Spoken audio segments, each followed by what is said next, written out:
তারপরে 3টা রোজা ফরজ করলেন। হাদিস শরীফের ভিতরে পাওয়া যায় 13 তারিখ, 14 তারিখ, 15 তারিখ এই 3টা রোজাকে আল্লাহ ফরজ করলেন।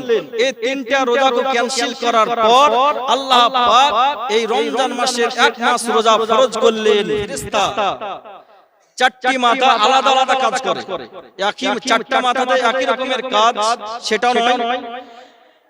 1 নম্বর মাথাতে সিজদায় পড়ে কান্না করছে, আল্লাহ তাসবিহ পাঠ করছে, আল্লাহ শুকরিয়া আদায় করছে।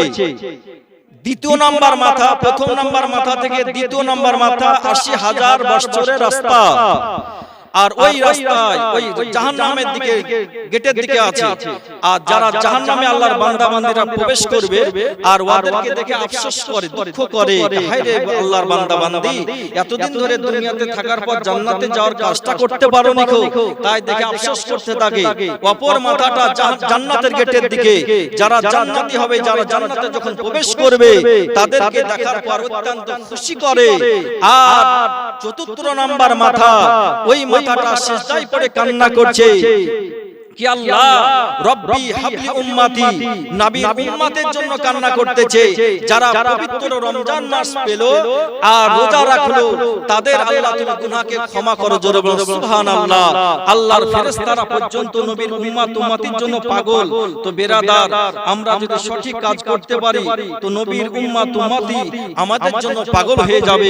এবং শাওয়াল মাসের 10 তারিখে এই যে 1 মাসের রোজা আসছে আমাদের সম্মুখে, 1 মাসের রোজা, এই রোজা শাওয়াল মাসের 10 তারিখে 2 হিজরিতে আল্লাহ পাক ফরজ করেছিলেন 1 মাসের রোজা। আর তার পূর্বে কি ছিল? তার পূর্বে একটা রোজা ফরজ ছিল, আশুরার রোজা। আশুরা মানে 10 তারিখের রোজা, একটা রোজা ফরজ ছিল। আল্লাহ পাক সেটাকে ক্যান্সেল করলেন, তারপরে 3টা রোজা ফরজ করলেন।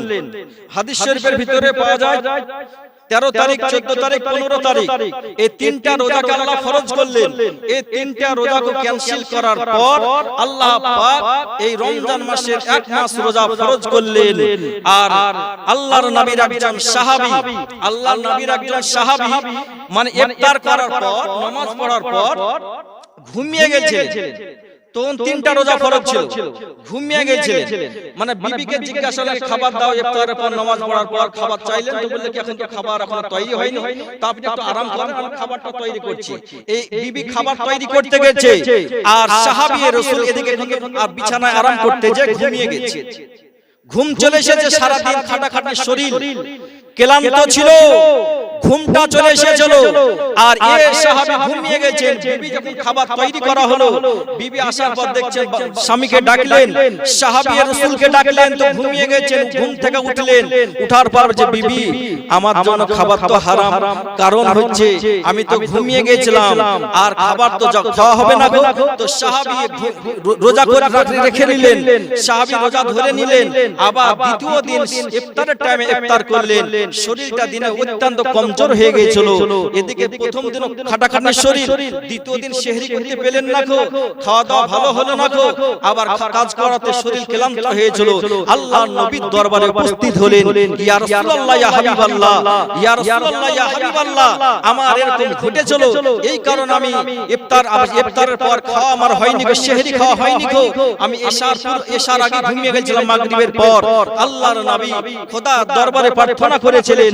তো এটা পরিবর্তন হয়েছিল কি তারা মাগরিবের পর ইফতার করার পর আপনার নিশার পর্যন্ত ঘুমিয়ে যান, তারাবি পড়েন, আবার ঘুমান, আবার ইচ্ছা হলে খান, সেহরি করেন, এটা আপনার কোনো অসুবিধা হবে না গো।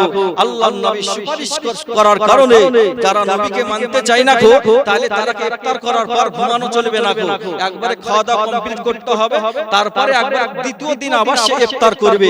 তো বেরাদার, আইনটা বুঝতে হবে। তো নবী পাক সাহেবে লাউলাদ সাল্লাল্লাহু তাআলা আলাইহি ওয়াসাল্লামের প্রতি মহব্বত ভালোবাসা রাখতে হবে। একজন ব্যক্তি কি বলেছে, ইন্টারনেটের যুগ, ফেসবুকের ইউটিউবে দেখতে পাচ্ছেন অনেক ছেলে পেলে, যুবক ভাইয়েরাকে বলবো, অনুরোধ করব, একটা বক্তা যাচাই করে জালসা শোনার চেষ্টা করবেন। কলকাতা বাড়ি মুমতাজুল ইসলাম এই ব্যক্তি বলছে, এই